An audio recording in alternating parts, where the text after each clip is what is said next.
Hello. Now that we have installed Eclipse and Java, let's go ahead and create our first program. To do that, right-click here and say New Java Project. We're going to name this project Section 1. All the programs that we're going to create in this course will be categorized into different sections based on which part of the video series you are on. Since we are in the first section and we're going to do our first program, we're going to name this project Section 1 and let's hit Finish. Once it's created, expand this arrow right here. SRC is the folder where all your programs will go in. So right click there and say new class. Any Java program that you create will be a class. So let's create a new class. Where it says name is where your class name will go. We're going to name it Hello World. Hello World is a simple program that we do in almost every single programming language as our first program. It's a simple program that just displays the text Hello World. But the best thing about that is it introduces a lot of language capabilities with just a simple program.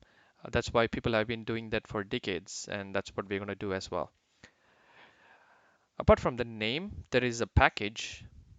Package is basically a folder structure to organize your classes and programs that you create.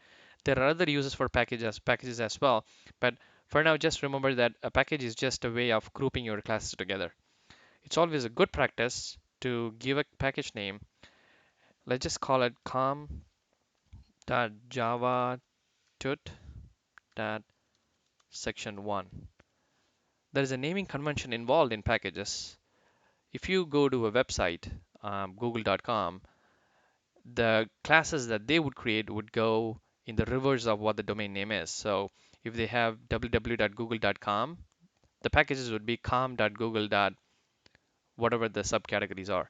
So we're just going to call ours JavaTut and then section 1. When we go to other sections, we will start naming our packages com.javatut.section 2, section 3, and so on. Creating a package and putting your class in a package is always a good practice, so we'll start doing that right away.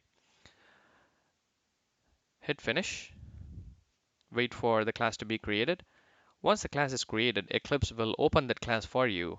And as you see, Eclipse already populated some text for us in there. The first line will denote what package the class belongs to. Is the one that we created, com.javatut.section1. And as you can see, the class file is located inside that package. And then we have a public class hello world.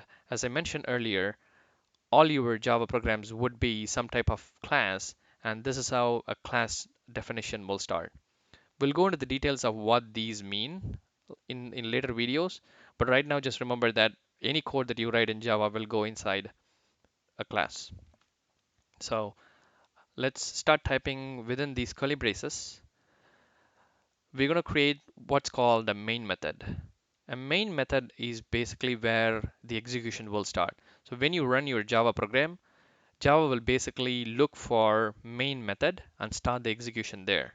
And since our goal in this program is to display hello world, we're going to write a main method and enter a statement in the main method to display the text.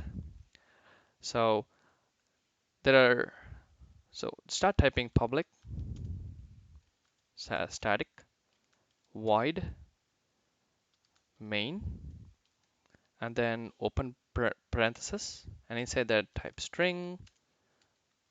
Make sure the case is right, so string with the S as caps, and then type arguments, open square bracket and close square bracket, and then open the parenthesis. Again, we'll go into the details of this in a little bit. For now, just follow along. And any code that you write for a method should also go in within curly braces.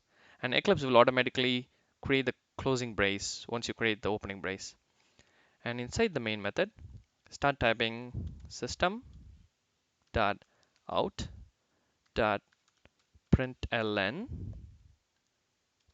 open parenthesis and open double quotes, and let's type hello world. End with the statement with a semicolon. Save it. Let's quickly run it before going into some details of what this program contains. Right click on hello world class, find run as Java application. Click that. So as you can see, it's launching. Well, the message disappeared. But as you see, this is what a console is. A console is where your output, the output of the program goes, right? And the output of our program is the text hello world printed in the console. So we were successful in what we were trying to do. Let's just go into a little bit detail of what this program does. As I mentioned earlier, anything that you type in Java will go into a class, and then the execution of any Java program starts at the main method. The main method takes what's called some arguments or parameters that you can pass. We will go into the details of this also maybe in a little bit later video, but just remember that main always takes an array of string as a parameter. For now, just follow this construct and your program should just run fine. When the execution starts, we're telling Java, okay, print hello world in the console. So again, this is the standard structure to print something to the output console, and that's what we did. And every single Java statement should end with a semicolon. And then we have a closing of the main method and the closing of the class itself. So this is a pretty basic program, but as you can see, we were able to quickly run a Java program, our first Java program that actually does something. So there is another print statement I wanted to introduce to you before we end this video, which is called system.out.print. So to show the difference between print and println, I'm going to do system.out.print and then create another system.out.print within quotes. Now we will call it hello universe. So what we're doing here is system.out.hello world and system.out.print hello universe. Let's run it.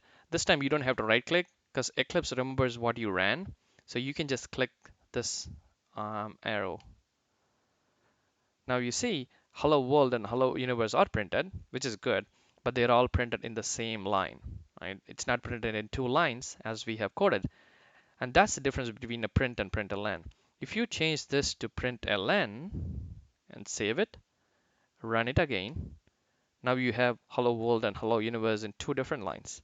So that's the difference between print and println. Print does not print a new line character at the end, but println does. So with this, you can try to change this text or add more print and println to run this program over and over. See how your output differs. But we were successful in doing our first Java program, so congratulations.